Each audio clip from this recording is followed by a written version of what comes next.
Good afternoon.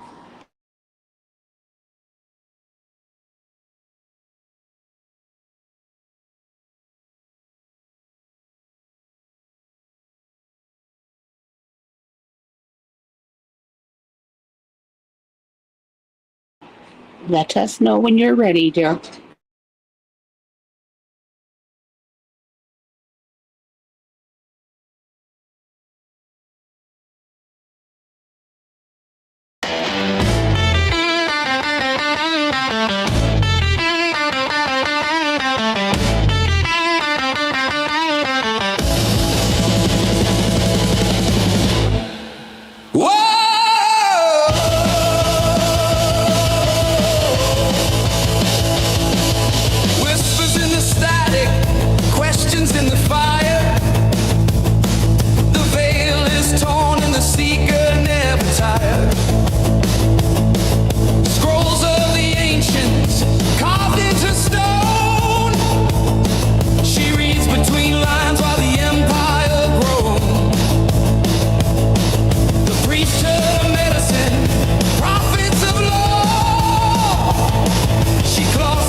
None will survive.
like through everything. Just it's kind of like the symbology of those UFC fights on Sunday, the boxing match. Trump took the gloves off and he's at it.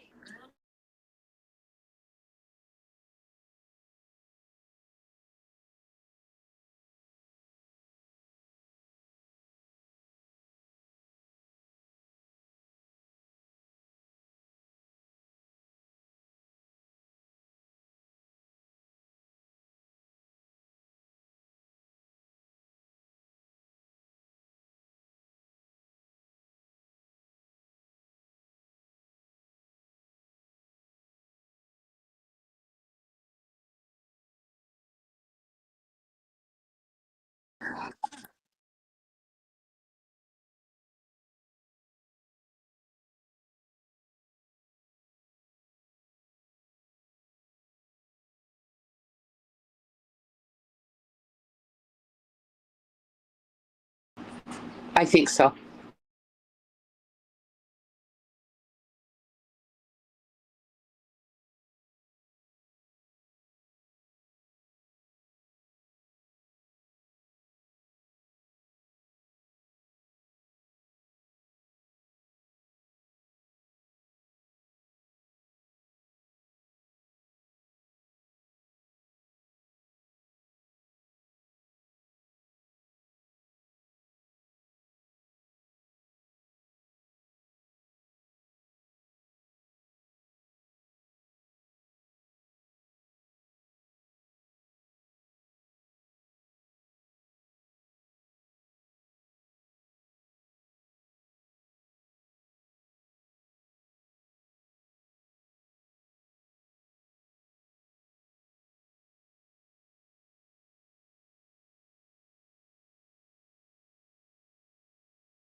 Donald Trump walked into the G.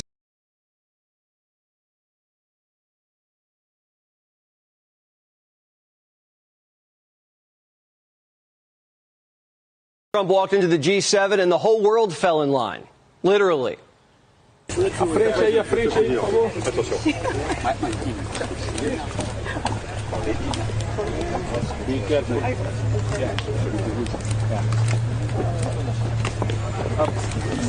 Voilà.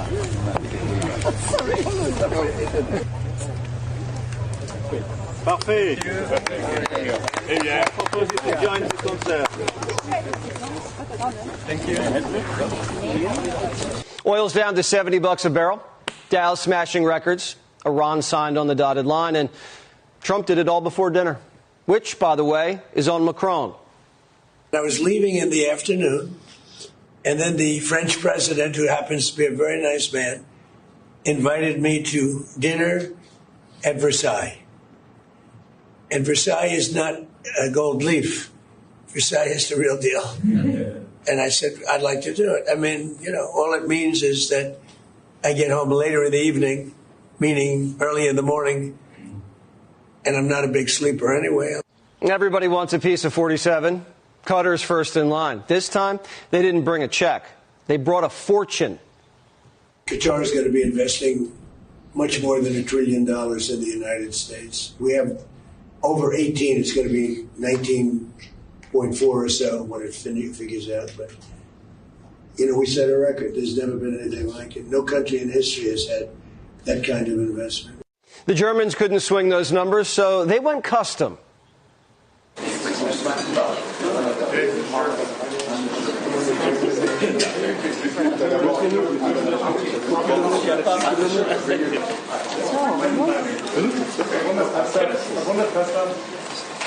The boys got right down to business. Trade, tariffs, Taiwan. Try again. Everybody wanted to talk about Iran. Now, 47 certainly knows how to work a room abroad. It's Washington that's nasty. Very nice-looking person. Is he from your country? Is he from your country? Absolutely. No, he's got such a nice way about him. My people are so mean. Look at him, handsome guy. Be careful. No, I can put him in a movie right now. Trump knows when you run the room, you set the volume. And 47's barely moving his mouth. How we can make our relationship even better. We'll love it. Thank you, my friend. See, when you're that rich, you can speak that lowly. I was just wondering, can anybody hear that? But when you're so rich, you have such confidence that you don't have to do any strain to the voice. He's great.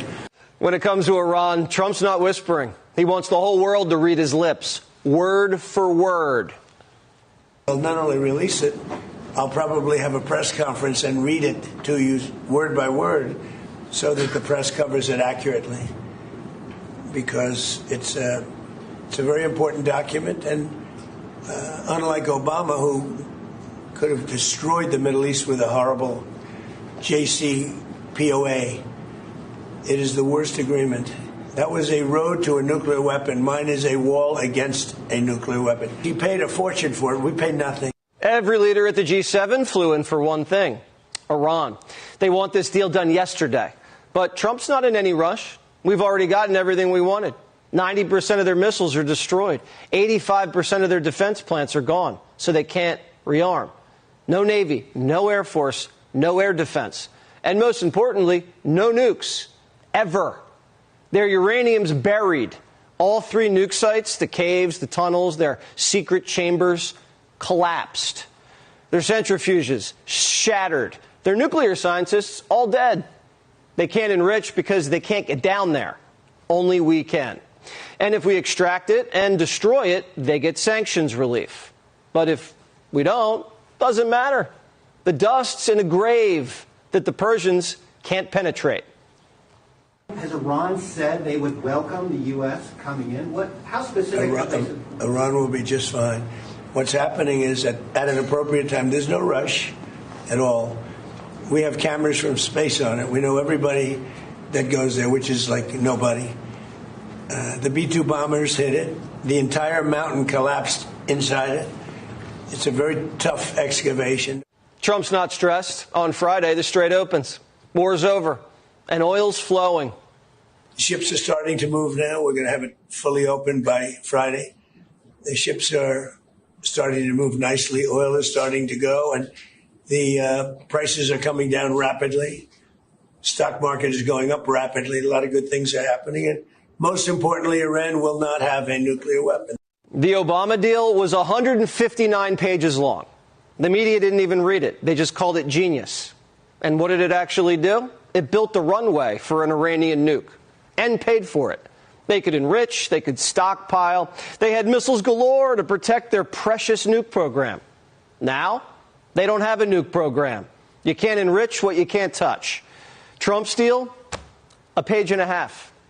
No room for fine print and no room for a nuke. The only way Iran gets money unfrozen is if they do what we tell them. If they make mischief, which they might, the bank closes, the blockade goes up, and it's bombs away. Kamala says she wishes the Ayatollah was still rich, armed, and alive. If you were president, does that war even happen?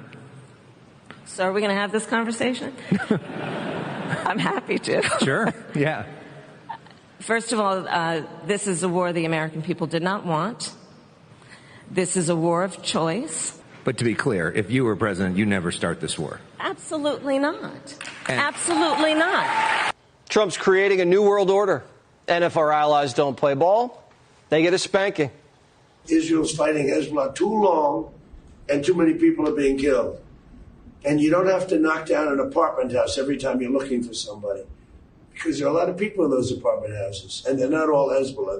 Now, when it comes to Hezbollah, he's got a better idea. I suggested to Israel to let Syria take care of Hezbollah. Because to be honest with you, I think they do a better job of doing it. Whatever happens, if Iran can't control Hezbollah, no sanctions relief. So they either tell them to stand down and get paid, or they let them fight, they die, and they don't. We have the cards, and if they don't honor the commitment, we'll figure out what to do when we get there. I would say that means go back and resume bombing. It could. It could be. And he would. I don't think he would hesitate. It could mean the blockade goes back on, Sean. It could mean a lot of things. But what the president has said is he doesn't want to do those things. He wants Iran to be a normal country. They've got to act like it. And if Iran gets frisky, read his lips just one more time. They will not develop, purchase, buy, or any other thing. They're not going to acquire a nuclear weapon. If they do, all hell will rain down on them. Everything's breaking Trump's way. Iran's nuclear ambitions are toast, their military's been throttled, and their economy sustained $1 trillion in damage. Every objective Trump laid out on the very first day of the war has been achieved. But because Iran's a police state and severely wounded, they're cherry-picking from the term sheet and spinning that they're getting all this money up front as part of a PR campaign to save face. JD was on the 5 today and addressed those leaks. Listen. Yeah, so just let me address a couple of things, because I think you're making the same mistake, unfortunately, that a lot of the Iranian propagandists make when they talk about this. Like which the is Wall Street Journal? They talk about the benefits to the Iranians without any of the things the Iranians would have to give up and have to change in order to get those benefits. So we're fundamentally saying if the Iranians transform how they interact with the world, we will transform how the world economy interacts with Iran. But if they don't do any of that stuff, they don't get any of these benefits. So don't be a panicking. Primetime's been briefed on the deal. You know the damage that's been done to the enemy. You've seen it. You've heard it. You'll see the text soon, word for word. So what are your thoughts?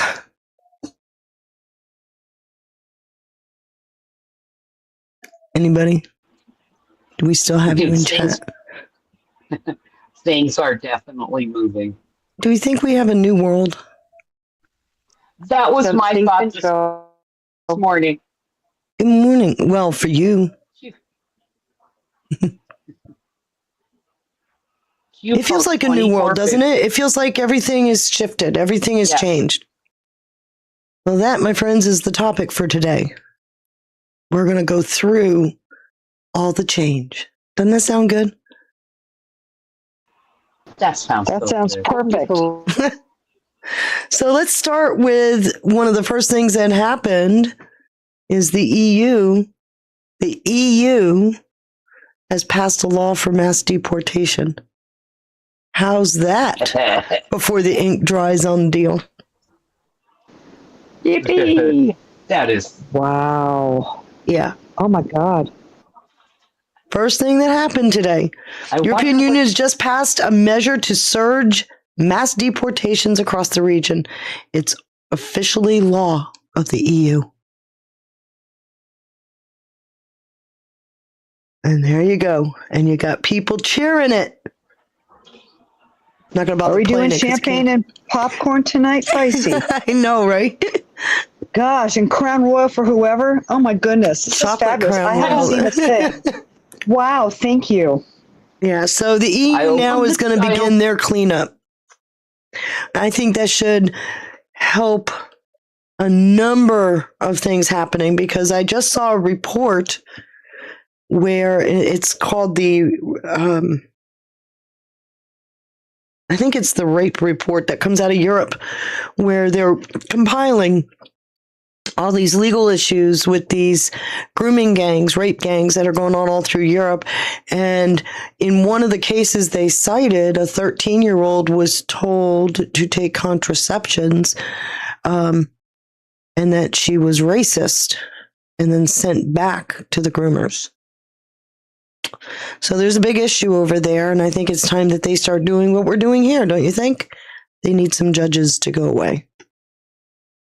But here you have the EU collectively cheering. Well, not collectively. Many of them are. There's still some that are sitting there, stoic. But they're cheering each other. I wonder what all countries they're going to send them back to, because those poor folks are getting a mess handed to them. Sometimes you just got to send them back and let the country who was captured and is now free deal with their laws their way with their people. Right? Oh, yeah. And I am sure, though, where they're like here, what we tend to do is we take them into custody after they finish serving, then they're deported. They probably have something similar. We claim to be progressive nations, right?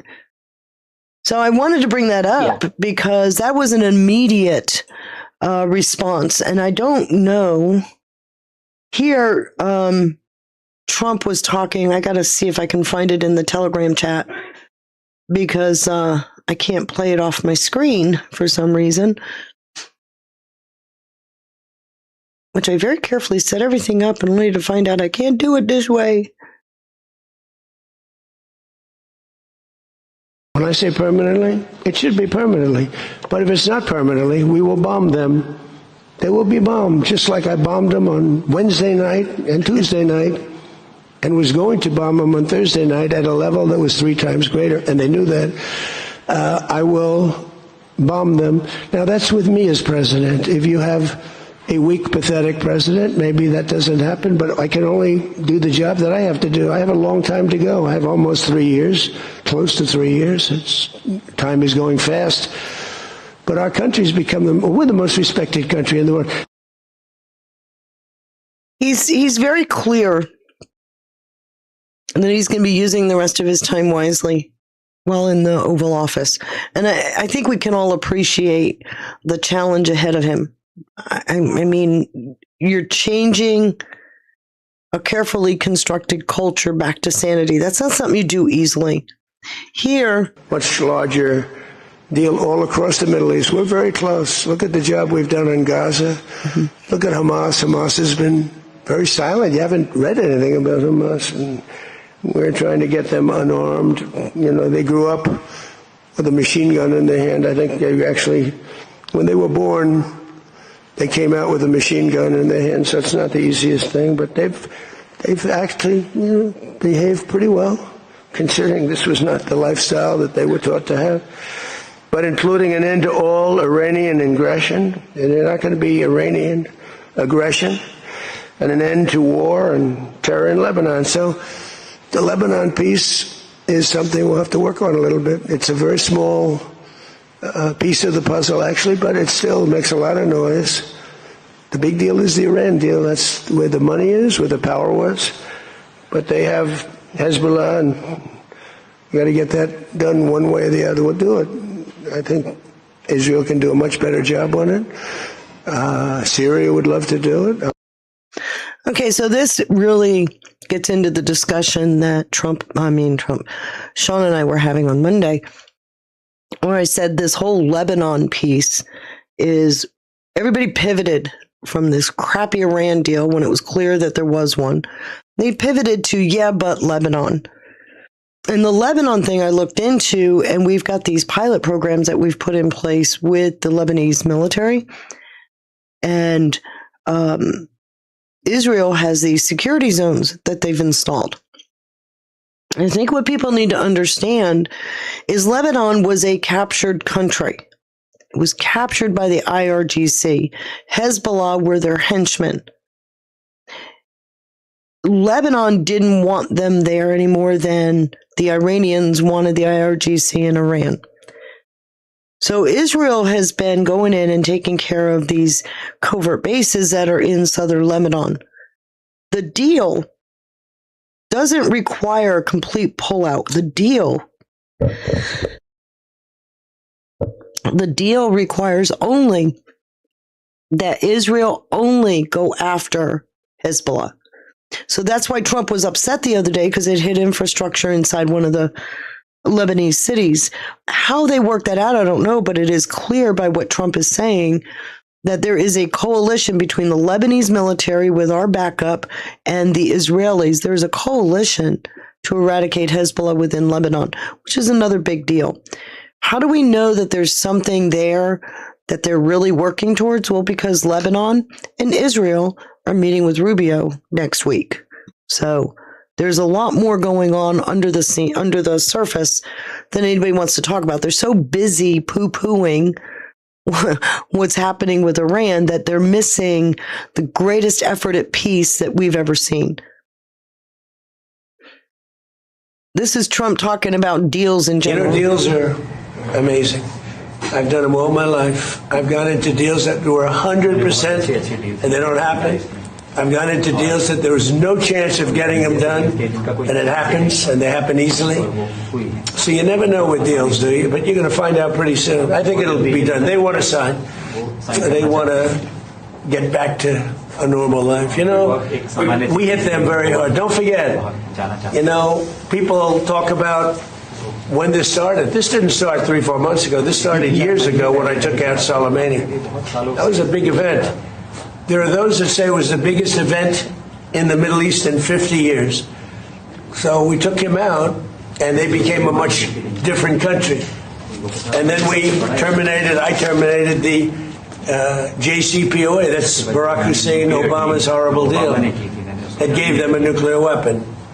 And I terminated it, and I stopped it, and then I stopped it a second time with the B-2 bombers. And these are all major events in the history of the world, in my opinion, because it prevented them from having a nuclear weapon. And now we're going to do it again, and we're going to see how it works out. So this is a memorandum of understanding, but it's a very strong one.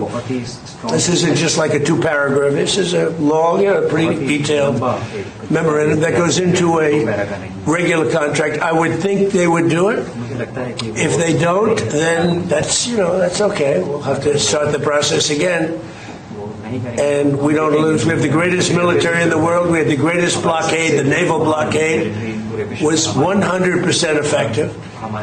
And again, they have no Navy, they have no Air Force, all bombed out. I don't want to say the leaders, but first level of leader, gone. Second level of leaders, gone. Some of the third level of leaders, gone. And they want to make a deal. They are so ready to make a deal. Yeah. Okay, so if everybody's ready to make a deal, then the next question is, how good a deal is it? Right? All I know is when Trump got done, he said, I'm heading off to Versailles for dinner, and then I'll be home later. So he held a press conference with France, and no, I don't have the sound bites for that or even the link. I'm sorry. But he decided to have dinner with Macron in Versailles, and then he's heading back to the U.S. The deal yesterday was officially signed. They had the ceremony. So everything is done, and by Friday, the strait will be open, fully open. He says that a number of times. So now we've got everything happening at once. And I think it's fair to say we should look at, if we can, what is in this deal. So I planned on spending a little bit of time in it. And remember, he said that he was going to release it when he got back to make sure that the media reported on it accurately. So it's funny when you go look at a bunch of media. This is from the Insider paper, which is not known for telling a whole lot of truth. This is from CBS, which, as you know, is not known for telling a whole lot of truth. So I've pulled up both sites. Let's do a compare and contrast, because they're being put to the test here. I thought this was funny. The United States of America and the Islamic Republic of Iran and their allies in the current war are signing this MOU to declare the immediate and permanent termination of military operation on all fronts, including in Lebanon. Okay, let's go check. The United States of America and the Islamic Republic of Iran and their allies in the current war, by signing this MOU, declare an immediate and permanent termination of military operations on all fronts, including in Lebanon.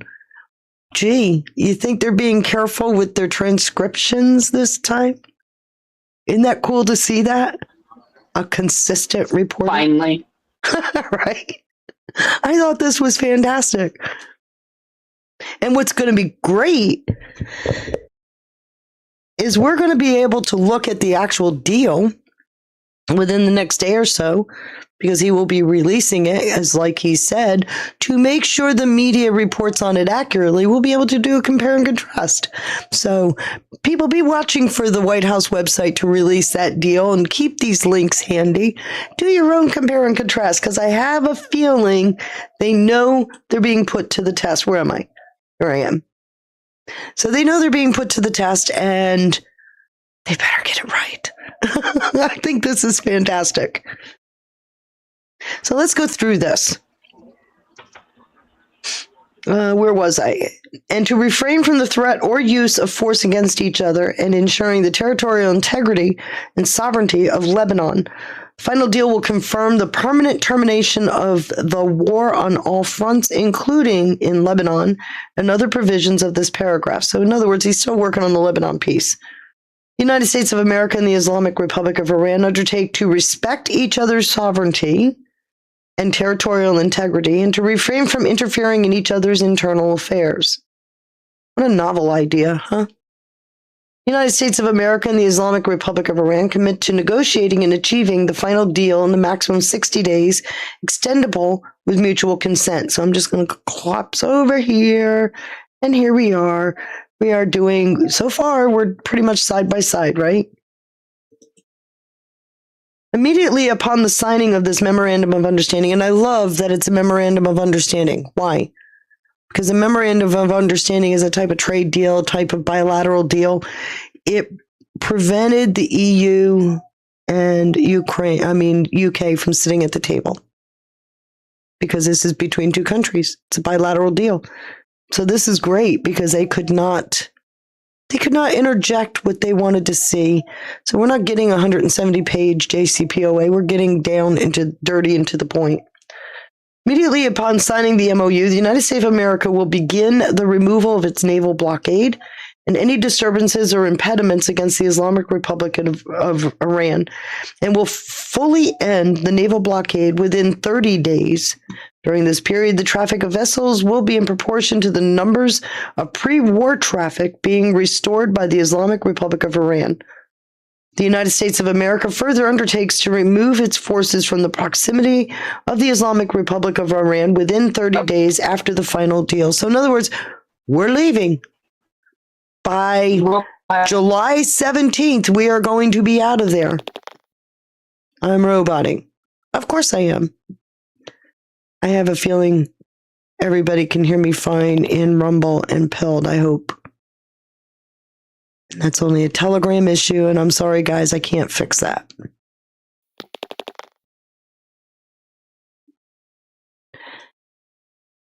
Can't fix it.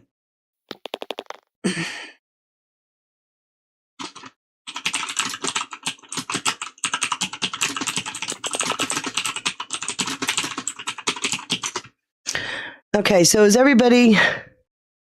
Yeah, you can hear me on Pilled and Rumble. Thank you, guys. By the way, before I go any further, It's a May gifted a can. Thank you so much. Ohio Kimmy gifted a cookie. Pithy 161 over on Rumble gifted $50 and thanked me for the hard work. It's a May. Much love back to you as well. I appreciate the support, you guys. You just don't know. As I try to figure my way out for all of this stuff, it's been kind of difficult. I am going to close out my Telegram, join back in to see if, in fact,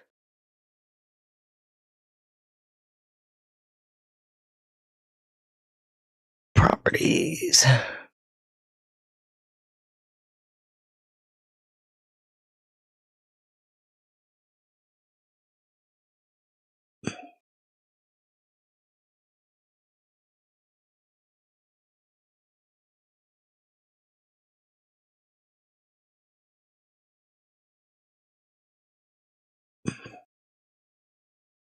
There you go.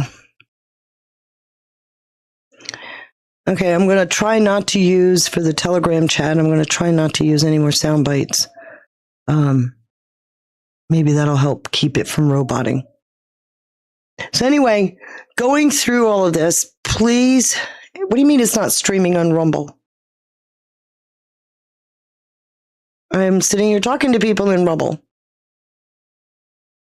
Karen, I don't know what's going on. I couldn't find you on Rumble.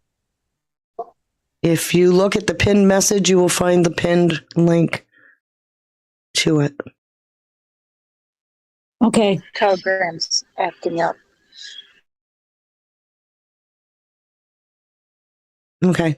So anyway, we are, Ohio Kimmy, thank you for the cookie.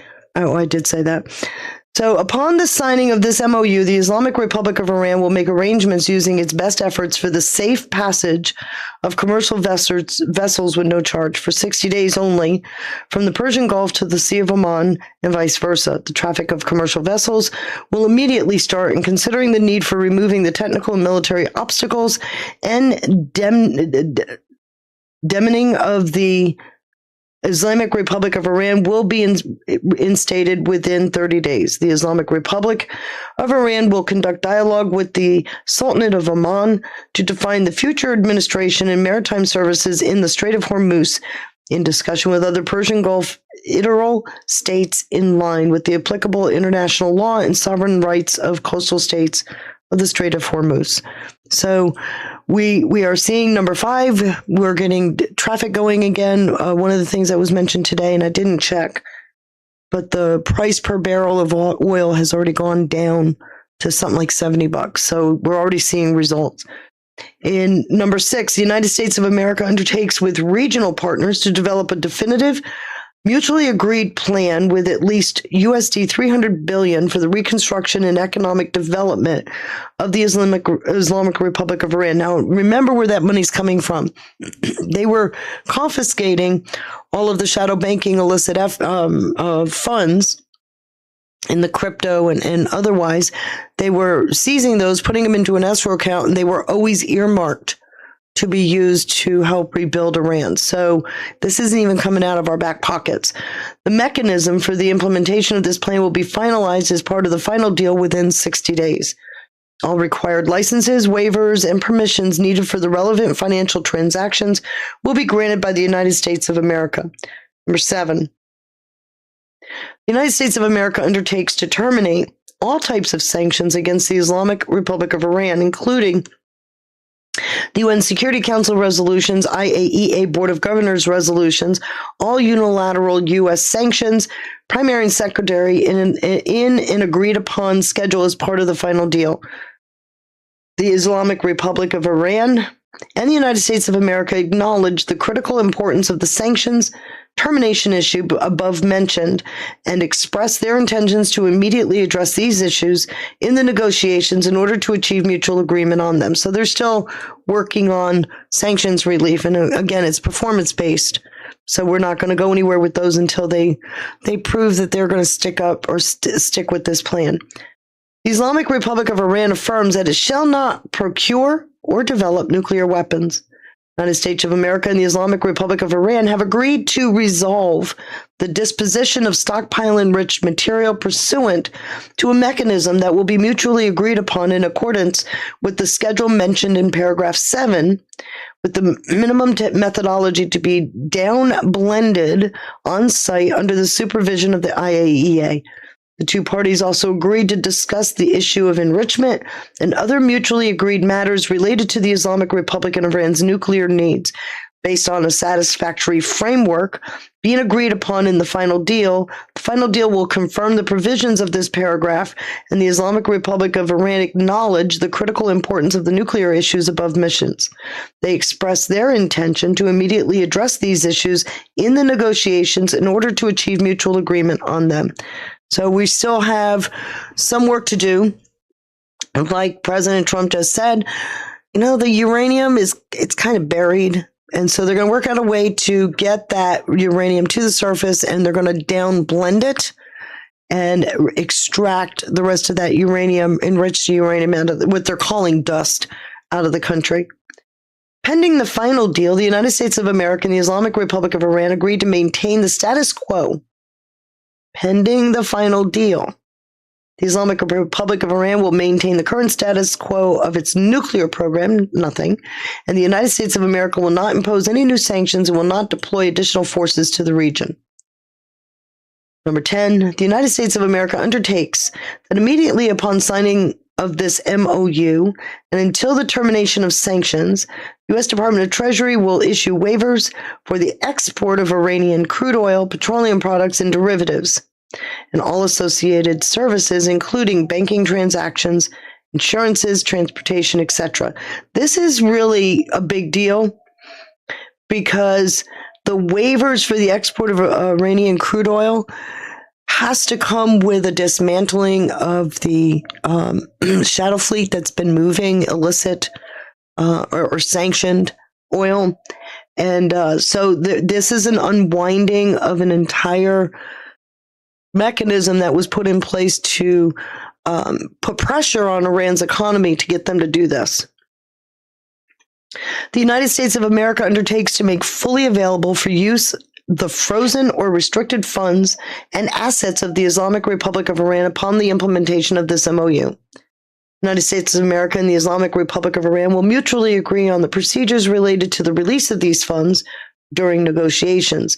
Such funds, whether obtaining the original account or transfer, shall be made fully usable for payment to any ultimate beneficiary designed by the central bank, ultimate beneficiary designed by the Central Bank of the Islamic Republic of Iran.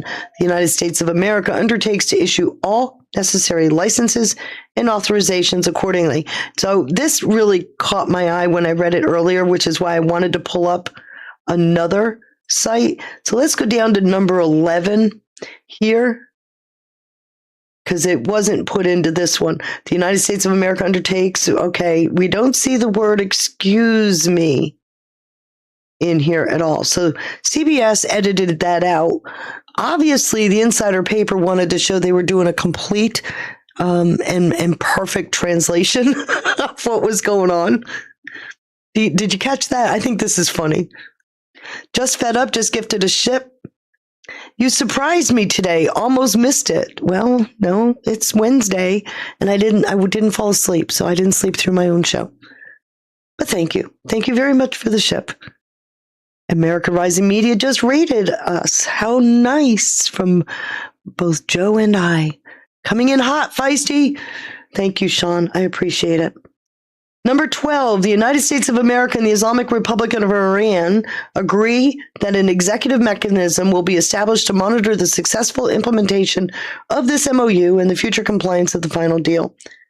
Number 13, after signing this MOU, the subject to the beginning of the implementation of paragraphs 1, 4, 5, 10, and 11 of this MOU and the continuing implementation of these measures, the United States of America and the Islamic Republic of Iran will start negotiations regarding the final deal exclusively on the other paragraphs.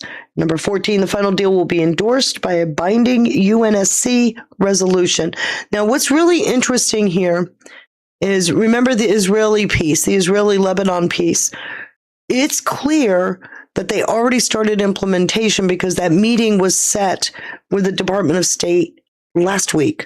And so they're coming, the Lebanese and the Israeli officials are coming to meet with Rubio next week. So there is a genuine interest in moving forward on this side of that table. We're going to have to see. I think by Friday we'll know whether or not Iran is serious about opening up the strait and living up to this agreement. But I don't think we're going to need to wait that long to see if this is genuine. What do you guys think? I don't think so either. I think they've got him backed into such a corner, and whatever aid they were getting from Brussels or the City of London, all that has been cut back. Mm-hmm. And they have to make this work. There's no alternative for them. Well, they've obviously have a terrible economy. I'm going to drop in both chats the links because, like I said, Trump made the comment, we should follow through. Made the comment, let's see how well these news sites did transcription. And once that document is released, we'll be able to. Oh, wow, we're being rated from. I can't even read it. Being rated big time. Thank you. I got to go back up. I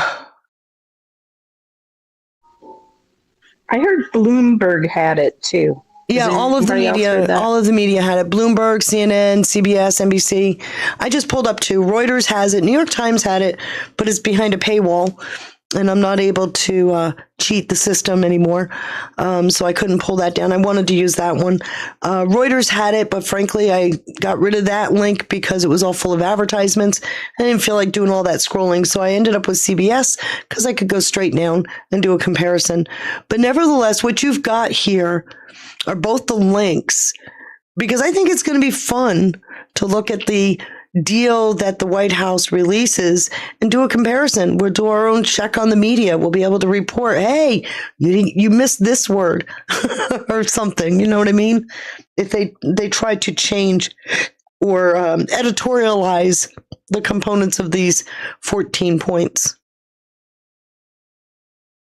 So I'm excited about doing that. That's a nice little homework assignment that anybody can pick up, right? What do you think? You guys in? Start checking for manipulation interference. Right. I am so in. Okay, there's the two links I used in the Telegram chat. You guys have fun. I don't suspect it'll be long before it's up on the White House site. I don't. But I love how Trump couched it. And when he did it, it was like, aye, sir. I got it. Let's see if the media transcribed well, which is why I laughed and had to use the insider paper one, because they actually added the word "excuse me" in there. So they're trying hard. They're studying hard for this test. What do you think? Sweating bullets. Insider paper is not known for putting out a full story. How's that? So anyway. Put those journalist degrees to work. So Lindsey Graham had a conversation with SE Peace Missions and Steve Witkoff about the state of play regarding Iran, and he's now on board. After this discussion, it is my opinion that signing the MOU would be beneficial to the United States, inasmuch as the Strait of Hormuz will begin to open and the hostilities with Iran will stop. Whether or not the United States can reach an acceptable, verifiable deal with Iran regarding its nuclear program and other issues is yet to be determined, but I see little downside to trying. I love how he's sitting on that fence. The economic stability that comes from opening up the strait and the cessation of hostilities could create a pathway to peace well beyond the Iranian conflict. The expansion of the Abraham Accords and normalizing relations between Saudi Arabia and Israel is President Trump's and my ultimate goal. I think that it's best achieved by creating economic stability for the United States, the region, and the world, as well as a cessation of hostilities. The signing of the MOU is an essential step to make that happen, and thus it is worthwhile. So all of those anti-Israel people that were using Lindsey Graham as their North Star just lost their North Star. It went dark. J.D. Vance responded with, "Thank you, Lindsey. The president's coalition is uniting behind his leadership and vision for a safer, more peaceful, and prosperous world." Watching people come to toe is kind of nice to watch after all this. We've been so divisive. I thought this was kind of cool to read that. And I know. It was. Lindsey Graham is a persona non grata. I get it. But as long as he's sitting up there with the title senator, we need to listen. Thank you for the Rambo chat reading. America Rising Media rated. I appreciate it. So that left us with Pete Hegseth. Where did he go? Well, he's in Brussels, of course. So you gotta ask, Trump's out of there. He said, okay, deal signed. See y'all later. Europe says, we're going to do deportations. And Hegseth says, I'm on my way. Hold my beer, right? So here's Pete Hegseth, ready to make some NATO deals, maybe? What do you think? I think you're getting the memes ready in your mind for what's going to be a really fun couple of days. I think so too. Pete holding a beer and Marco picking it up. Well, Thunkology in our chat dropped a meme of Marco ready to go on The View as his next job. I don't know if you saw it. It was fun. Oh. Yeah, he's all dressed and pressed, ready to go on The View. So now Todd Blanche is on tap. I'm getting to my favorite piece. Okay, guys. It got put out yesterday, and I want to bring this up for a big reason. Mike Davis, we all know who Mike Davis is. He says that Todd Blanche is the right person for Attorney General, and that he's going to be confirmed by August for that position. You know, that's like a month and a half away. Right? August 7th. A month and a half away. So we can't get him through that process any faster, considering we were full steam ahead and barreling towards Thursday for Jay Clayton.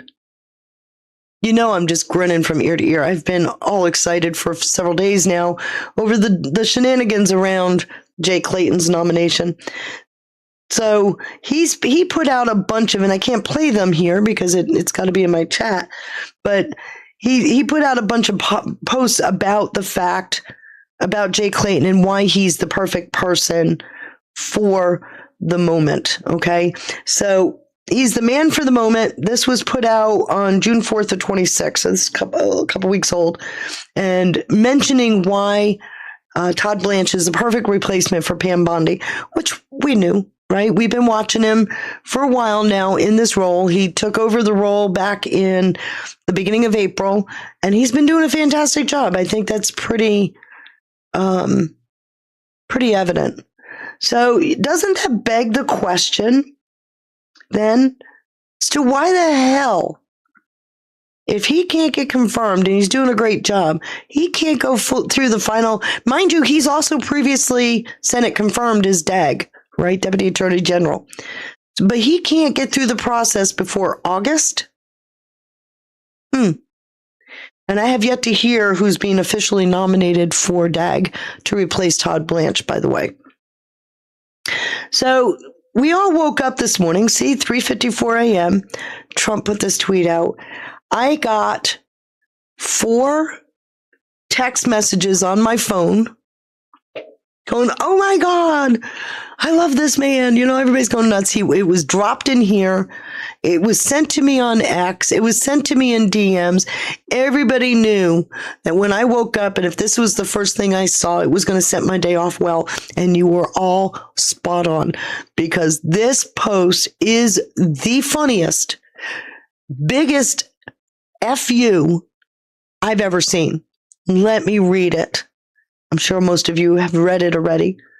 The Republicans agreed with Democrats to remove very fair and talented William Pulte from serving as acting DNI in return for getting FISA approved by the Democrats. However, the Republicans moved so fast with the hearings of the great Jay Clayton, current U.S. Attorney for the Southern District of New York, that Pulte would be gone before the Democrats would vote on FISA. Now the Democrats are saying they will vote against FISA. So the Republicans wound up having fulfilled their commitment, but Democrats broke the deal. In addition, the newly nominated U.S. Attorney Jamie McDonald, by the way, he's also very financially oriented, Southern District of New York U.S. Attorney, must be confirmed and blue-slipped. And that's a Democrat process, remember? Because the ridiculous views of the Republicans on blue slip, Democrats are often willing to nix it. I may not be able to get the extraordinary Sullivan and Cromwell partner Jamie approved, and I don't want to take Jay Clayton away from the great job he is doing until Jamie is in place. Ooh, checkmate. Do you hear it? Oh, I love watching and reading checkmates. Therefore, to add a slight bit of intrigue, Can you hear Trump giggling as he writes this? But for the good of the nation and the people of our country, I will not approve FISA without Save America Act going along with it. Not complicated. Actually, the Republicans fell into a trap regarding the approval of our great patriot, Jay Clayton.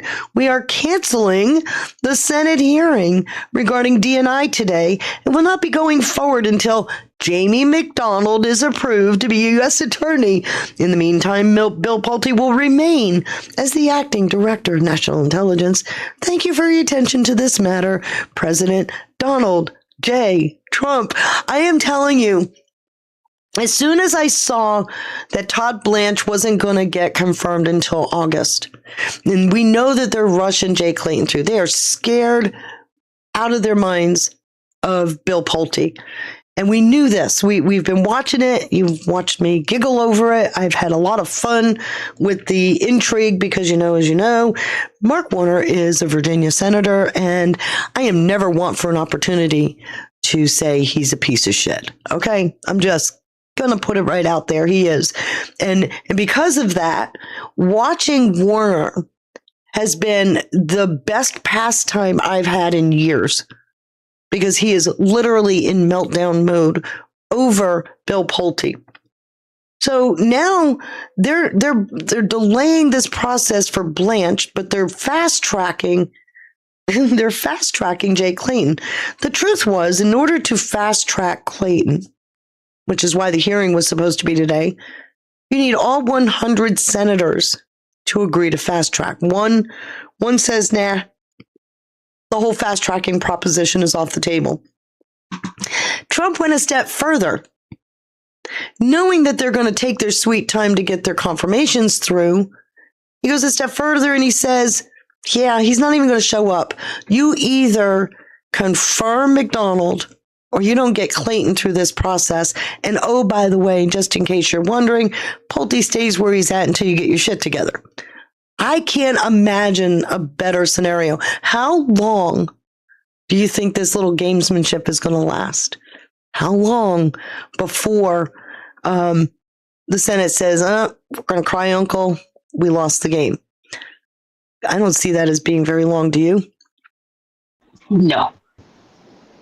The other funny part has a mouse. The other funny part is Trump was asked today how long he was going to do this, He says, till they get all my people confirmed. So he's going to toy with them indefinitely. We still got positions that are waiting confirmation. You know that, right? Almost 2 years after the fact. You know how many phones were ringing at 3 o'clock in the morning? I know. Saying, oh shit, oh shit, oh shit. I have a feeling there were a few emergency conference calls. What do you think? I think that's why Go ahead. Go ahead, Eddie. I think that's why I woke up at 5 o'clock this morning. Clear out here in Wyoming, I could hear the screaming. I love the time he posted that. He's obviously on the plane heading back, right? Uh-huh. He goes over to Europe. He sticks his thumb in the eye of the EU. He formally signs a deal, puts a media test out there. On the way back, he says, okay, let me get back involved in the domestic crapola. And he sticks a thumb in the eye of the United States Senate. This man's on a rampage. Do you see it? He's out for war. This takes the UFC 250 to the next level. What do you think? Yeah, it was like the opening salvo. Right. And what was one of the songs they played? Nassim Dorma? No one sleeps. And nobody has slept since Sunday. Isn't this fantastic? It's amazing is what it is. Yeah, my cheeks are hurting. I've been smiling too much. I'm sorry, Annie, go ahead. I said, as Trump would say, I've never seen anything like it in my life. I know.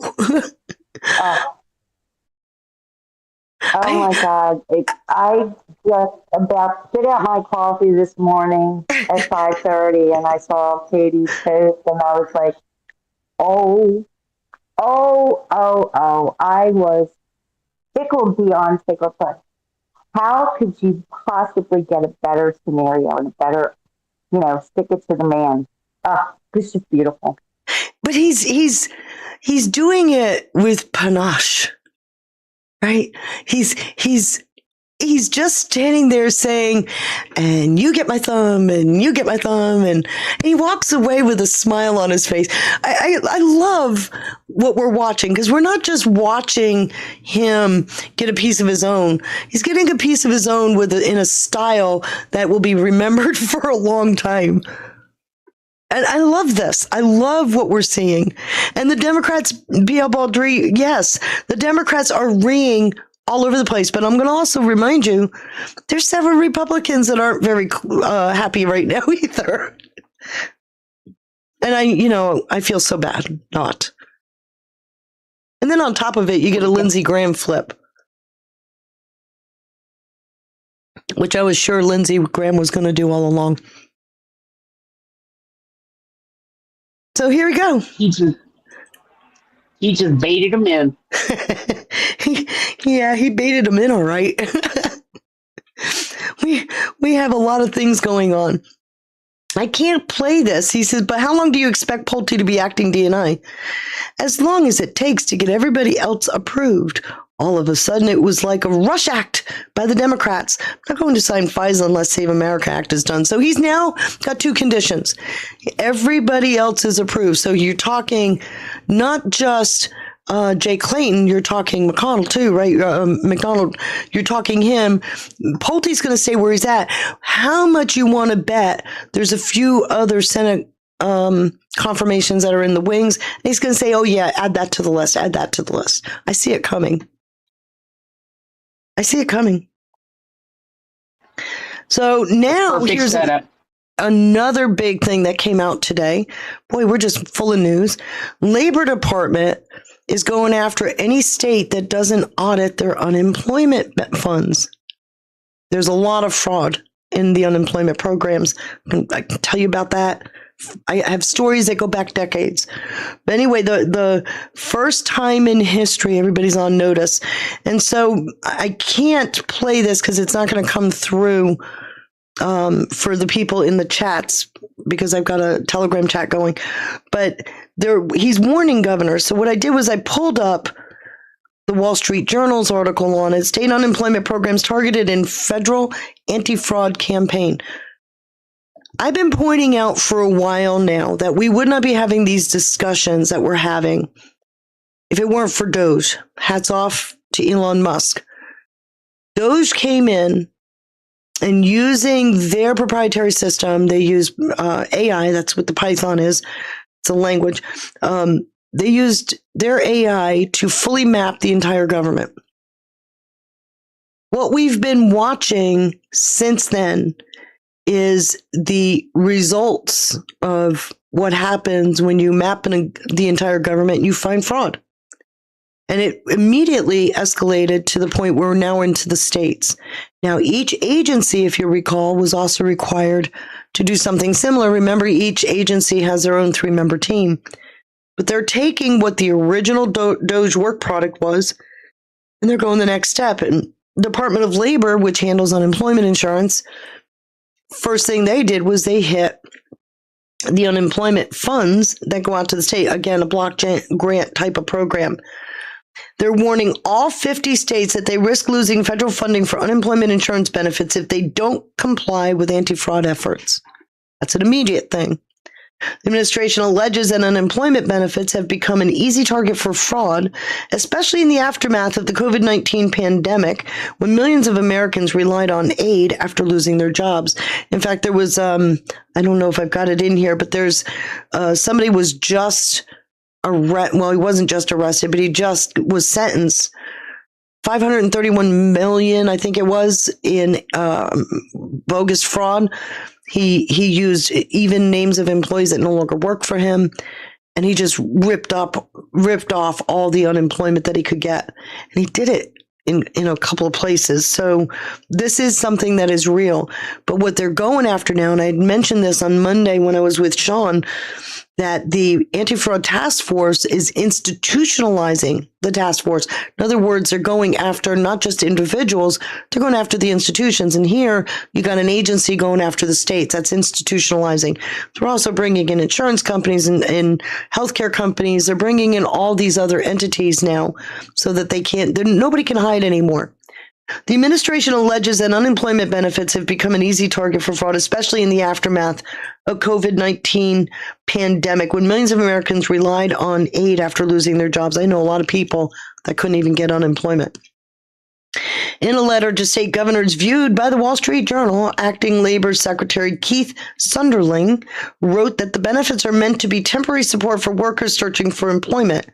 He said the department would use every available tool to protect taxpayer money, including withholding administrative funds from states for the first time in history. I love this. I love this. There is no single national program that provides unemployment payments. Since the Great Depression, the federal government has instead partnered with individual states to provide temporary financial assistance to workers who have lost their jobs through no fault of their own and who meet certain requirements. More than 40 million Americans filed for unemployment benefits at the height of the pandemic, according to the Bureau of Labor Statistics. As of this year, according to the Labor Department, approximately 1.8 million Americans currently receive benefits. It's because they dicked with the program. Most states typically provide 26 weeks, about 6 months of unemployment, to workers who qualify, while the payments are primarily funded through state unemployment taxes paid by employers. There's also a FICA, federal insurance. The federal government covers administrative costs and on occasion gives loans to individual state programs. A Labor Department spokesman said the likely impact of states losing federal administrative funding would be their system shutting down, as administrative funding is what covers the cost to operate the program. The Trump administration is alleging that lax oversight at the state level has allowed individuals to improperly collect unemployment benefits, straining a system meant to support those with a legitimate need for temporary assistance. The administration said that the states have failed to police their programs and cited California as a particularly glaring example. Go shock me some more, right? The state is more than $20 billion in debt to the federal government. Wow. The fact that they could go that far, which it attributes to the pandemic and said it is paying back. The Trump administration blames that debt on years of fraud, improper payments, and mismanagement. The notice of Governor Gavin Newsom dismissed those allegations, saying California has taken aggressive steps to combat fraud in unemployment payments with new identity verification processes and tracking systems post-pandemic. It seems the Trump administration has forgotten the glaring fact that it was Trump who oversaw the lax regulations and rushed distribution of unemployment benefits during the COVID-19 pandemic, which created the conditions allowing for unemployment insurance fraud to proliferate. Do you catch that? What is your first thought when you read that? Somebody tell me. Anybody? You're caught. That's what it tells me. No, he's saying it's the federal government's fault we stole the money. Yeah, trying to blame Trump.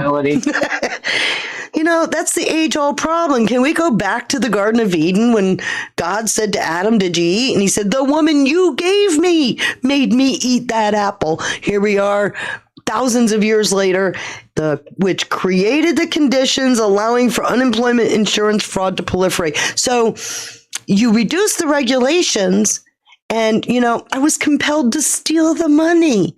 How do you justify that? I just had to point that out. So the Newsom spokeswoman, Marissa Saldivar, said that. The woman needs her head examined. The Labor Department said it would press the states to update existing technology, strengthen identity verification procedures, and implement stricter controls to ensure that benefits flow to citizens with legitimate unemployment claims. Yeah, just fed up is true. Dangled a carrot. Do you remember when Barr and Treasury Secretary, God, how quickly we forget. Yeah, Mnuchin. They both came out and said, you commit fraud, we're coming after you. And everybody thought, well, get Trump out. They didn't come after us. Everything is fine. The hammer is twice as hard the longer you wait, right? Drives a lot deeper, too. Well, it cracks skulls a lot quicker, that's for sure. So they're going to have to update their anti-fraud efforts. The days of excuses are over. States that fail to protect taxpayer dollars should expect consequences. Alleluia. Do you hear the choir of angels singing? I do. Finally. It's like, here, take that. To demand accountability, recover stolen money, and ensure unemployment benefits only go to eligible Americans. The effort is part of the White House anti-fraud task force helmed by Vice President J.D. Vance. So I love this because we've been told many times about this all of government thing. Here's another perfect example of an all of government thing. They're weaponizing the task force, if you will. I know that's a 4-letter word to some in the world, but this is a perfect example where it's appropriate. They're weaponizing the anti-fraud task force to give these agencies some oomph and power behind. And with the task force being an all of government effort, now you pull in all these other agencies. So what they find at DOL, Department of Labor, they could send over to DOJ and take more immediate action, which we're already seeing. We're seeing it on a grand scale. So I love how, of course, this is the Wall Street Journal. Conservatives, because, a liberal isn't concerned about money being stolen from them, right? Conservatives have long complained that regulations governing unemployment benefits are too lax, and during the 24 campaign, Heritage Foundation called on Congress to pass legislation to overhaul the system, including with measures such as stronger identity verification standard. Okay, I am so sick and tired of the partisan argument. The argument, because this is my sandbox, okay? So I do feel particularly qualified to talk about this garbage. Okay. I spent 35 years in the industry. I know the fraud. I know it intimately. And let me tell you something. Special interest groups on both sides of the aisle, we have always come together. I was a member of a SIG. I know what that is. And we have been petitioning the government for decades to fix these areas where fraud is just rampant. And there was never, I don't care who was president, which party was in power in Congress, there was never political will to actually fix the problem. This is not a Democrat-Republican issue. I am going to just say it again, say it out loud, say it with force. This is a systemically captured Congress that said, well, that little extra money you took in, it really worked well in my campaign. And this is where this is going. And so finally, the excuses are gone. Finally, they're using the executive power to finally say enough is enough. Duppy. Sean has, Duffy, don't do that to me. I do know the issue of fraud. I've spent decades fighting it. So you can have all the fun you want. Use the soundbite. I'm intimate with fraud. So here's an interesting one. The FBI is offering a reward for up to $150,000 for information leading to the arrest and conviction of Herbert Leon Kimball, a member of the most wanted fraudsters list, who is wanted for his alleged involved in a large-scale healthcare fraud conspiracy. Does this number sound familiar? That resulted in more than $1.2 billion with a capital B dollars in Medicare charges that affected thousands of Medicare beneficiaries, many of whom were elderly victims. He just happened to take it. So let's click on this and we'll find out just what went on. I'm going to make this larger so we can read it. So On April 4th, 2019, Kimball pled guilty to conspiracy to defraud the United States, to make a false claim to a Department of the United States, to commit mail fraud, to commit wire fraud, to commit healthcare fraud, and to offer kickbacks and bribes. Ooh, did we miss that part? Shall we read it again? And to offer kickbacks and bribes in connection with a scheme in the United States District Court of South Carolina, Columbia Division. He then failed to appear for his scheduled sentencing hearing on August 27th, 2024. He's been on the lam ever since. Federal arrest warrant was then issued for Kimball that same day. Okay. But we can't seem to find him. So now, somebody who knows where he is, we're looking at $150,000. Okay, so what did he do? He large-scale healthcare fraud conspiracy that targeted the Medicare system through improper marketing, distribution of durable medical equipment. That was a huge, by the way, DMEs are a huge pass-through that gets almost no oversight.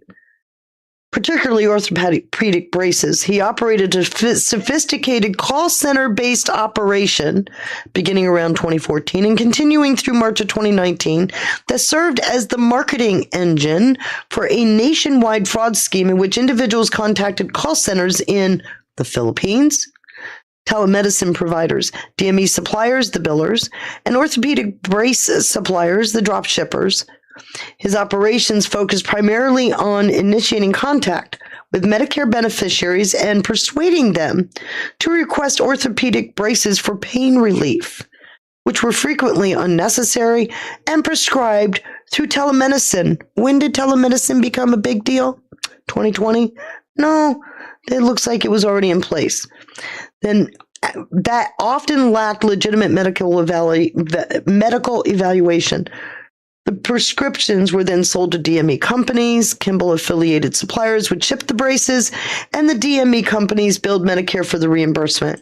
His fraudulent healthcare enterprise resulted in more than $1.2 billion in Medicare charges and affected thousands of Medicare beneficiaries, many of whom were elderly victims.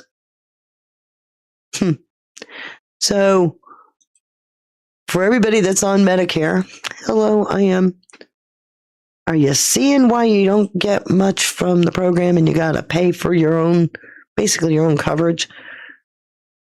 So that is happening in real time. That's an individual. Now, take that back to the intermediaries who allowed these billing codes to go through without vetting them. That's where Vance comes in again. Remember, I said he was institutionalizing the fraud. So expect that story to grow.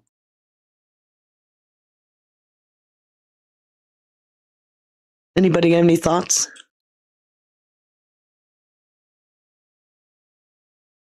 Any kind of overhaul on our health and Medicare and Medicaid are going to be vital to us being able to get reasonable health care where people with Social Security aren't paying $500 out of their $1,500 check. Mm-hmm. And all of this fraud,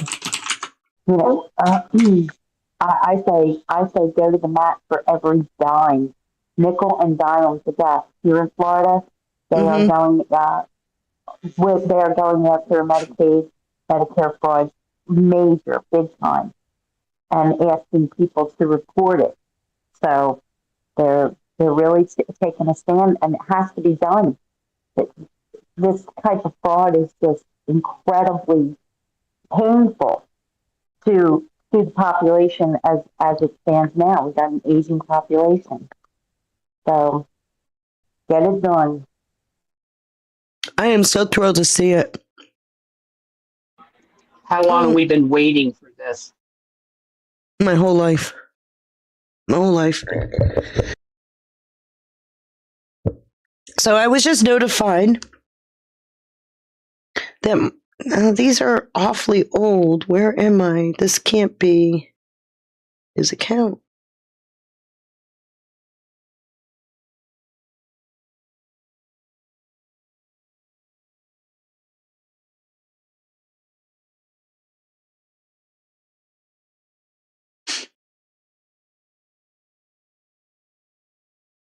Here it is. And the wrong account. That was an older account. So I am understanding that Mark Warner is out there posting like a fool. I wish I could play these. I really wish. Trump's most dangerous stunt yet. This is an hour ago. Bill Pulte is far too dangerous to be DNI despite Trump's latest stunt. We are still fighting to safeguard national security. God, does he look like his head is about to explode?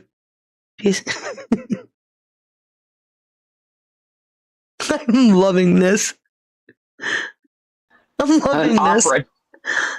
He's an opera with a tragic ending. 4 hours ago, join me and my colleagues as we explain Trump's dangerous middle of the night threat to our national security. Let me see if I can do this. Let's see if I can do it from here. So dangerous is an interesting word because dangerous should mean insider threat, espionage threat. But no, the only danger he has posed is he's provided referrals to law enforcement. So dangerous is not the right word for most of the country to think about Bill Pulte, but I can see why he would say that. And he just gave himself away. He just did. But he also, the other night, was it the other night? Was it Sunday? Was it Monday? I can't remember. It was Sunday on Face the Nation. He actually came out and said that they were afraid of Bill Pulte getting hold of the 702 database. And I had been saying since I did my Pulte dig, can you imagine how Bill Pulte pulls all that he's researched at FHFA, brings it in with the communications that are in the 702 database? FISA works both ways. That's what they're afraid of. But he actually said it on Face the Nation on Sunday. It's incredible. So can somebody, maybe I can do it this way. Let me do it with my phone. I gotta hear his, because he's got, obviously, he's taking front and center. This man, you ever heard of the saying, put down the shovel, fool? Right?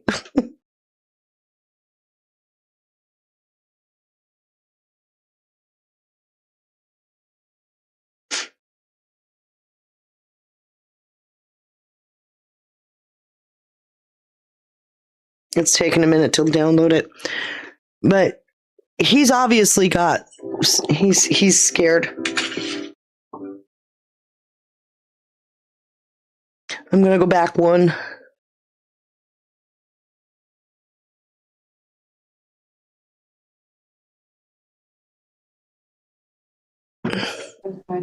Scared, he sounds more like he's in full-blown panic.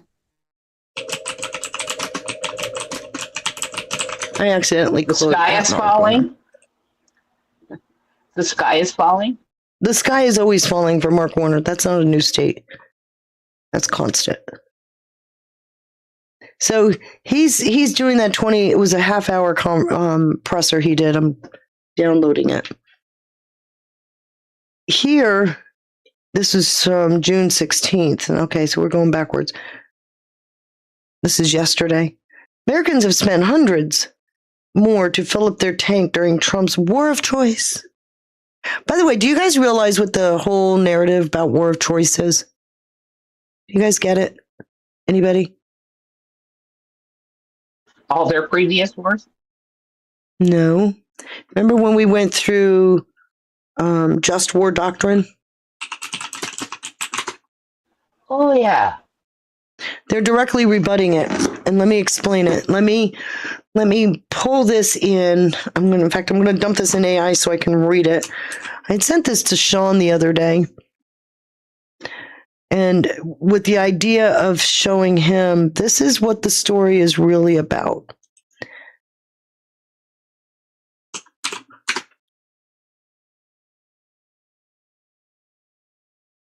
Okay, war of choice. Directly rebuts just war doctrine because it is initiated as a matter of policy to achieve strategic goals such as expanding influence, preemption, or regime change rather than in direct response to imminent aggression.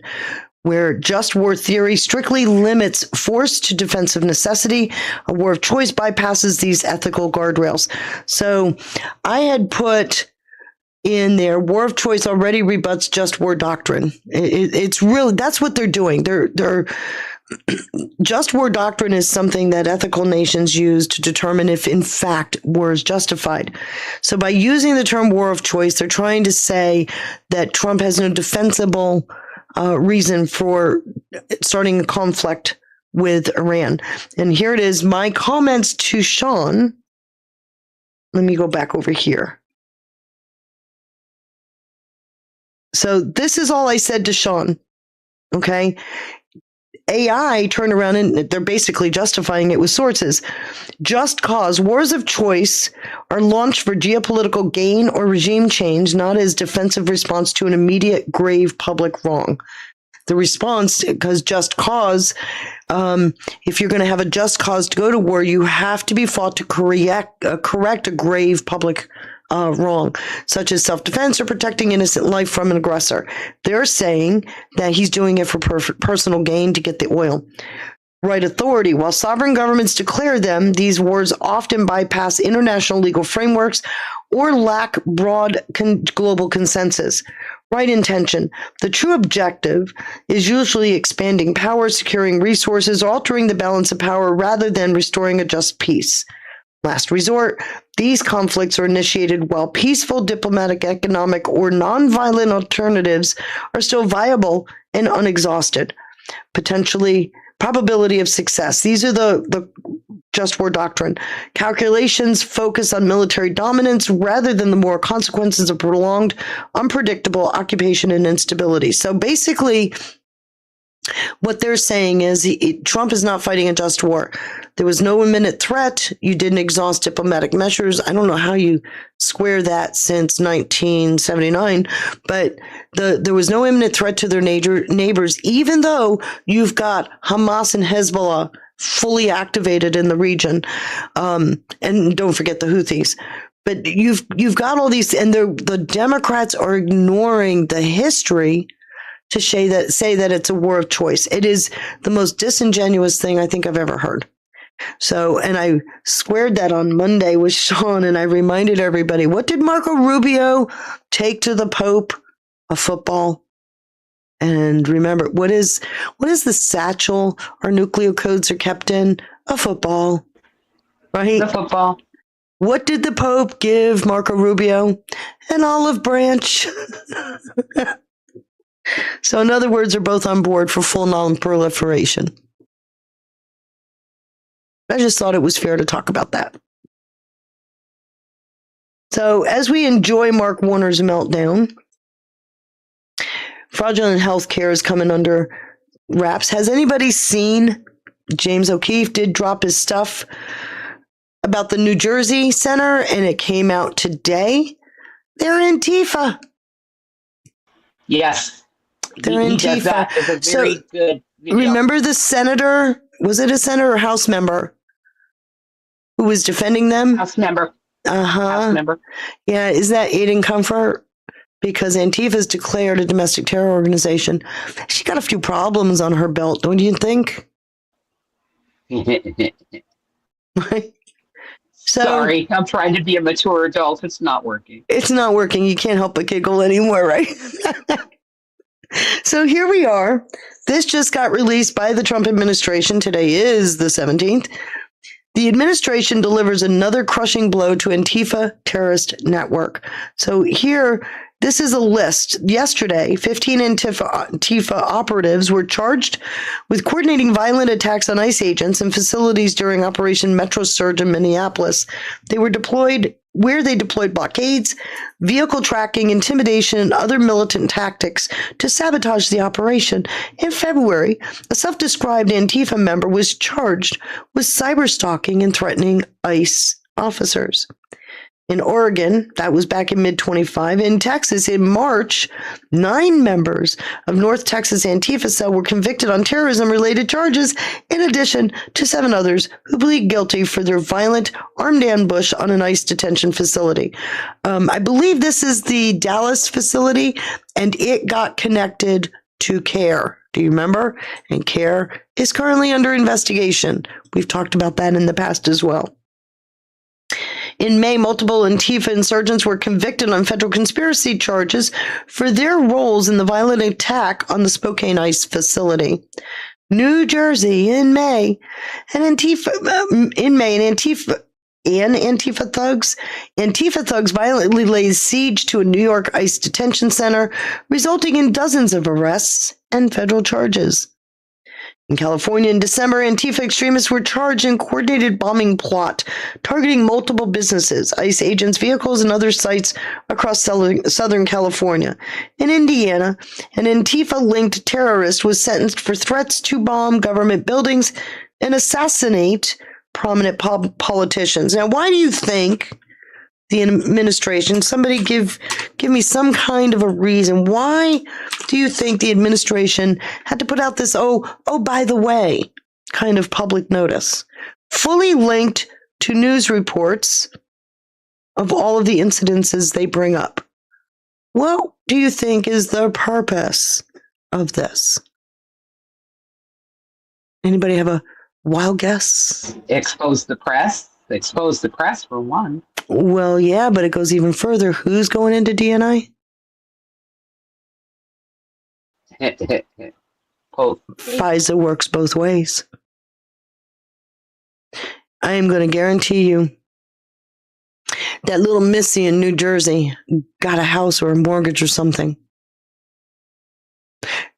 One of the things that came out is that ActBlue donations are down. So the general public aren't donating through ActBlue. So they've had to increase the amount of foreign money that's been coming into the country. It's aid and comfort. I think the reason why this got put out is we got criminally adjacent topics that are sitting on the table waiting to be exposed. What are your thoughts? August is going to be hot. Unusually hot.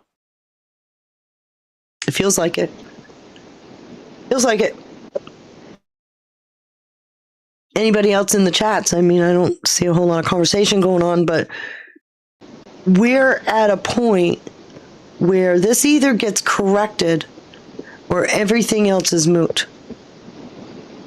I think the public is in for a rude awakening, Feisty, in proportions that they don't even comprehend. It's like the foundations are going to break away and stuff's just going to implode because a lot of people are happy and hopeful. And I'll be very quick. They still don't see enough, even though they're not looking necessarily where they would find it. They're still hopeful. They're waiting, but they're not seeing enough. The connections, all of this, it's going to blow their minds. It's going to be amazing. The light's going to go on quick. Well, this is the part that gets to me. I'm noticing the date this is published today. It's Antifa. We got this nice little checkmate that Trump just pulled on the Senate. We've got briberies and kickbacks for a guy that just got a $150,000 bounty put on his head. We've got Antifa Network in New Jersey, proven to be Antifa Network, and a sitting House member involved with that. This is all about cleaning house. This everything. This is all focused on cleaning house. I mean, do you see it or am I crazy? Don't answer that part. Don't answer that. No, we definitely see it. But thanks to you, we see it. But it's pretty clear to me that gloves came off. And I was saying that, when did I say that? Gloves are off. A couple of weeks ago, I said that. It looks like gloves are off with Trump. And they have been ever since. Isn't that cool? I'm so excited. So excited. And this is just the beginning. How much more are we going to see in the next couple of months? Trump put out a post about the Democrats being afraid of Pulte, and he said something big, and he had it all caps with 3 exclamation points or 3 question marks. It's got to be pretty close. I don't think Pulte needs a lot of time. I really don't. If he's got his clearance, he's already pulling that stuff. Mm-hmm. So that brings me over to here. I love Jonathan Turley, by the way, and he's not particularly a Trump supporter, but I love Jonathan Turley. He put out an article today. Stupid. Justice Department memo further tarnishes record of Merrick Garland. I'm not going to read the whole thing. You already know what this is about. But many people within DOJ had said it's not a good idea to target parents in a school board meeting. And he's saying internal emails were uncovered recently that cast a new negative light on Attorney General Merrick Garland's record in targeting parents over school board controversies. The communications show that various justice officials raised alarms over the effort pushed by Democratic allies and National Association of School Boards. Career officials condemned the Biden administration proposal by objecting that if they do this, they might as well rename the damn thing the Anti-MAGA Task Force. This is coming from inside DOJ. And they're saying that it's ruining or tarnishing his record. Do you know what it reminded me of? Somebody take a wild guess in the chat room. You know what it reminded me of? That. Remember this petition in 2023? U.S. Attorney's Office for the District of Columbia. The petitioner is Lisa McKee. It's a petition for writ of quo warranto. This petition was about is they questioned all of Biden's cabinet, and they couldn't find oaths of office. Remember? I was just going to go there. Absolutely. I hope that comes out. That's what that post, this thing about Merrick Garland, reminds me of. We never found out because it's an administrative action, so there's nothing publicly released. We didn't find out what was going on. But you find out petitions the U.S. Attorney for writ regarding the legitimacy of authority of the following persons. CDC Director Rochelle Walensky, Treasury Secretary Janet Yellen, U.S. Energy Secretary Jennifer Granholm. Boy, she was a piece of work. FDA Administration Principal Deputy Commissioner Janet Woodcock, U.S. Secretary of Health and Human Services Xavier Becerra, Transportation Secretary Pete Buttigieg, Secretary of State Anthony Blinken, Secretary of the Department of Homeland Security Alejandro Mayorkas, Secretary of Education Dr. Miguel A. Cordona, Secretary of Commerce Gina M. Raimondo, Department of Justice Attorney General Merrick Garland, Commissioner of Food and Drug Administration Ralph M. Califf, MD, Secretary of Labor Marty Walsh, Deputy Secretary of Labor Julie Hsu, Secretary of Defense Lloyd Austin. Remember the failed experiment in 2021 where several American soldiers were killed. Vice President Kamala Harris doesn't have a proper oath of office on file. So, what do you think? Are we going there? I'm so afraid to get my hopes up, Pisces. We've been looking at this for years. For how many years now? I know. Oath of office. Oh my God. Since 23. Let it be so. But when you see a headline, stupid, what do you think? Feels like that's where it's going.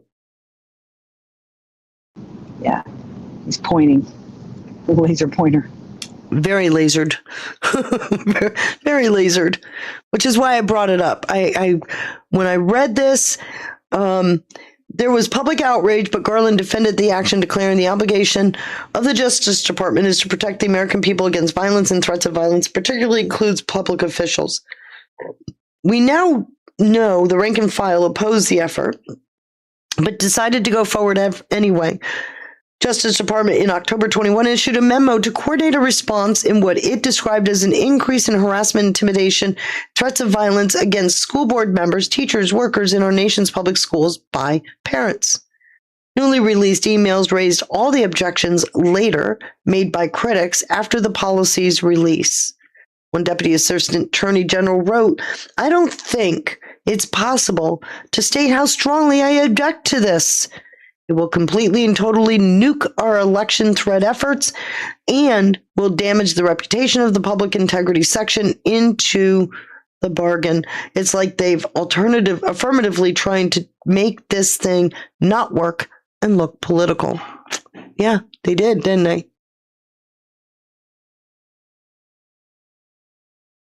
So he talked about this. He links several of his articles in here. I love the one he wrote about the incredibly shrinking Merrick Garland. We read that in this chat room some time ago. To express my disappointment in his developing record. His developing record as someone who supported his nomination. So, in other words, Turley supported Merrick Garland. Citing the school memo and other decisions, I wrote that Garland appeared increasingly immaterial to the running of the department. Did you hear that? Shall I repeat? I wrote Garland appeared increasingly immaterial to the running of the department, like as in figurehead and maybe his deputy attorney general. At least Monaco was actually the one calling the shots. Is that what he was saying? Yeah, that's what he was saying. So it reminded me of this. Anybody got any thoughts?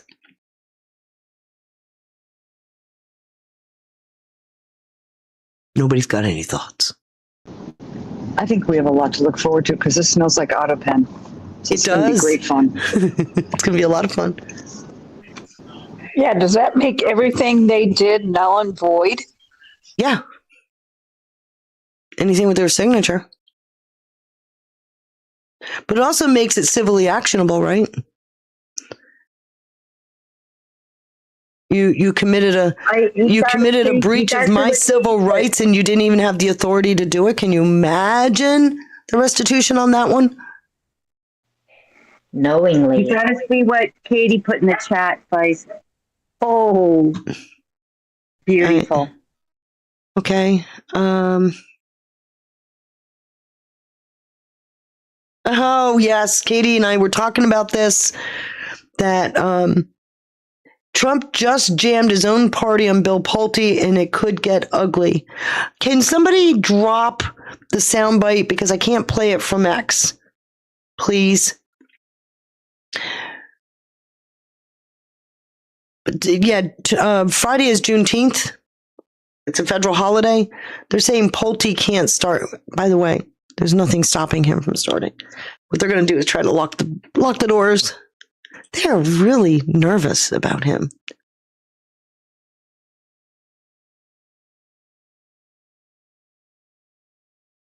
Is anybody able to drop the link? Not the link, the soundbite.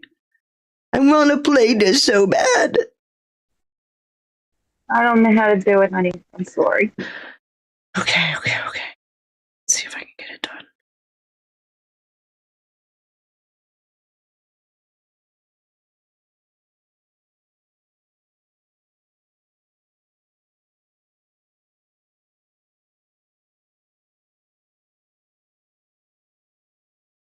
Oh, Danny got it. Okay, here we go. What you think is being done here, is this an attempt to backdoor Bill Pulte on America? Yeah. I think Donald Trump realized he'd made a mistake last week with Pulte and putting forward somebody that actually had some qualifications. I still had tough questions for Jay Clayton, and many Democrats would have voted against him. But we had a path where the process was actually going to work. And I think he probably threw a fit of spite at some point. This man's going to have so many issues here soon. He doesn't really give a damn. He's going to become the face of and consequently, he's jerked Jake Clayton back. We don't know if he's gone for good or just rescheduled. Does this mean in the meantime Bill Pulte gets the keys to those 18 I think he intelligence gets agencies? the keys. Now, Friday's a holiday, federal holiday, but will he get the keys? Will he be able to get exposed? My concern is not about him in 702. That's a whole separate, that's the FISA debate, and we'll have that debate. Bullshit. But I don't want His this guy face to is know blowing a secret gasket. plans. There's a Oh my reason God. Classified information, particularly the top The secret classified information, face. is so secret when his only record is his willingness to do whatever Donald Trump asked him to do. And again, it comes back to the point of if this guy can't even keep mortgage information secret, where he weaponized that against a Federal Reserve Board member like Lisa Cook, what's he going to do with the keys to the kingdom? Feels like he kind of dunked on his own party in the process. What kind of reaction have you heard from the Republicans on your committee? It's like, this is not a case of Democrat versus Republican. We've actually been working well with Tom Cotton and Leader Thune. We were trying to get through, and frankly, there were a whole series of the few remaining serious national security people inside the Trump administration have been working with us as well to try to avoid this disaster. And to my mind, it just shows that Donald Trump thinks American national security can be used as a political bargaining chip. Wow. Just wow. Wow. No words. So that's what terror looks like, huh? He's blown a gasket, yeah. Totally. He can't stop it, no matter what he does. He can't help himself now. So let me be clear about something. Yes, Friday is a federal holiday. It's Juneteenth, and it is still on the federal schedule. That doesn't mean you can't report to work. It means you don't have to. It's a holiday. We know many people who work on holidays and weekends. So throwing that little nugget out there, yeah, it is a federal holiday. But I still say Trump didn't tell him to start on a Friday because he needed a lot of time, right? He's moving from FHFA over to DNI. It's a dual role. He's holding both because he's acting DNI. So it's a dual role. And what they're concerned about is the coordination of what's in his database at FHFA and the keys to the kingdom that he keeps talking about that I showed you in the Pulte dig that I did. He's worried about the entire combination of the surveillance state that's able to pull together all these databases to look for these instances of fraud. And when you've got your own Congress that out of sorts, on top of stupid with oaths of office, on top of this fraudulent state level fraud, right? You're talking about this massive effort that puts Congress right in the middle of the spotlight. That's my thoughts. I would love to hear what anybody else thinks. Now, House of Cards, it was a cleaning that absolutely had to happen. It had to happen, right? Yes. Finally, a scandal, a big scandal that hits the Congress, and I mean a major scandal. This one they can't get away from. Remember the use of the brothels, remember? Which was a threat. Yep. So Fed Chair Warsh establishes task forces to review its operations policies, and he did it at a press conference. He appointed the formation of 5 task forces to review the central bank's monetary policy. These groups include groups to evaluate communications, Fed's balance sheet. Ooh, that's interesting. Existing data sources. That's also interesting. Productivity and jobs. These 2 right here really stick out to me. One of the things, well, just so you know, they decided not to do anything with the interest rate. They held it. Okay, so it's still at 3.5 to 3.75%. So it didn't change. But he's now looking at the Fed balance sheet, which is very high, the highest it's been in history, and the existing data sources. Why is that interesting? Well, because they get this number based on this number, right? Looking at the data for their indicators for interest. And we have been talking about for years how the two don't match. When they look at durable goods, when they look at certain things, people aren't buying cars and houses like they used to. And we're seeing the pinch in general groceries. So looking at existing data sources says there's a potential that they're going to add to or at least alter the monetary parameters that they use for determining where inflation really is at. So we'll see where that goes. But I thought that was intriguing that he set up these task forces to do just that. So there's another funny one. Evanston, Illinois set up a program for reparations for people that have been discriminated against, obviously, only if you're Black. So I wanted to look into this a little bit because it was a lawsuit that the US DOJ through Harmeet Dillon have stepped in on. Okay, so they're intervening because it's still discriminatory. So I wanted, okay, how is this funded? I had to laugh because the number one funding is they applied a 3% tax to the gross sales of adult use recreational marijuana. I'm still giggling. I loved it. I loved it. And then they assessed, the city expanded its funding stream by integrating revenues collected from local real estate transactions. So, so I'm just laughing. Anyway, it's a discriminatory program, and it's been taken to court. It started working its way through the court in 24. And so they're not getting a whole lot of private donations for this reparations program. So they had to augment their cannabis sales with transfer tax fees. So I'm just laughing because the bulk of their money is coming from the use of marijuana. Does anybody see the hilarity in that? I mean, if you think this is really going to work, you got to be high. So how many discrimination actions, and remember the actions, the discrimination that people, and there's not real vetting, but the discrimination that they've been experiencing gives them up to $25,000. That's an awful lot of damn marijuana sales. Somehow I get the feeling the kitty's never going to quite make it. No, I don't think so. I'm sorry. I couldn't help but laugh. I had to laugh at this one. It's creative. They're basically saying, yeah, you want reparations? Take it out of the guy over there. He's too stoned to know you stole it anyway. Who's he going to sue, right? Right. And then that really takes me to the end of my day today because I did the War of Choice and we've had good fun with Mark Warner. I would love to hear what you guys think. Did we have a decent show? And I think I finally mastered the sound issue that I've been having routinely. I just figured out I can't play, and I got to figure this out. I got to figure out what to do about it, but I can't play my desktop audio for these videos.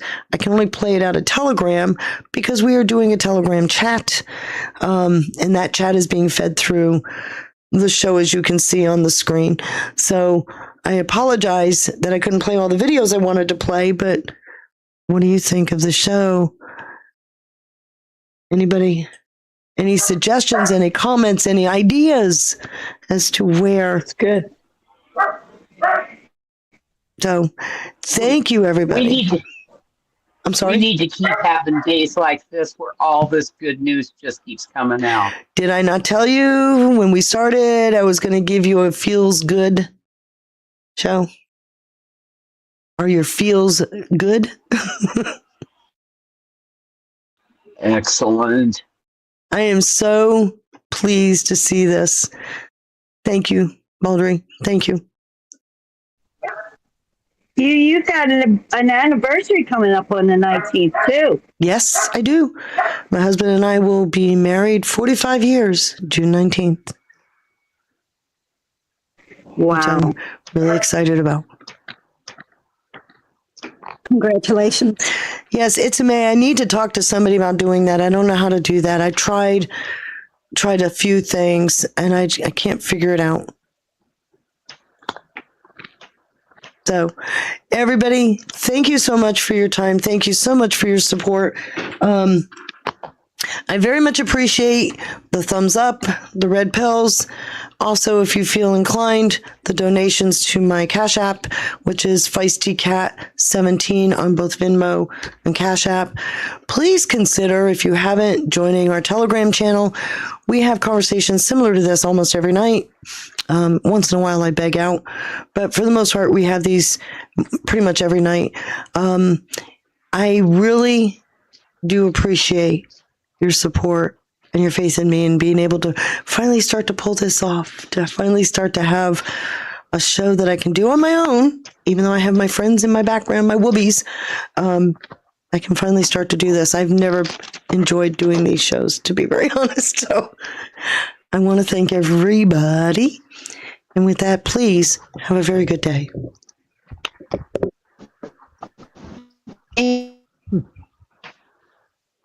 Thank you, Feisty.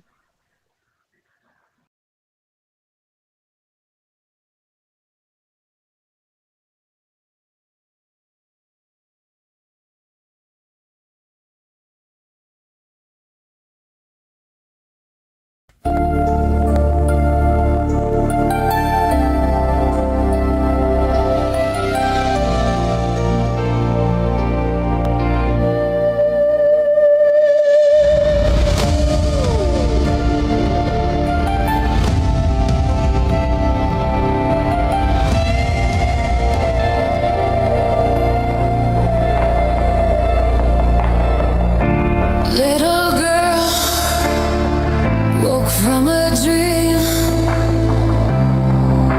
an angel by her side, took her